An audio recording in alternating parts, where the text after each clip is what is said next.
Let's learn the name of food items, that is grocery, in Hindi.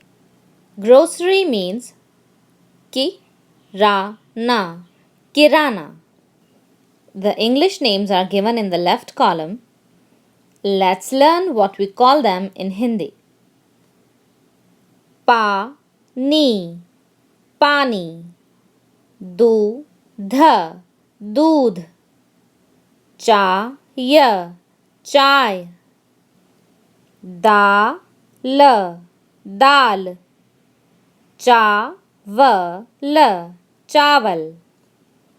आटा, आटा. रोटी, रोटी.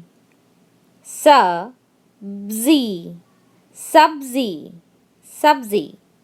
छोले, छोले. पापड़, पापड़.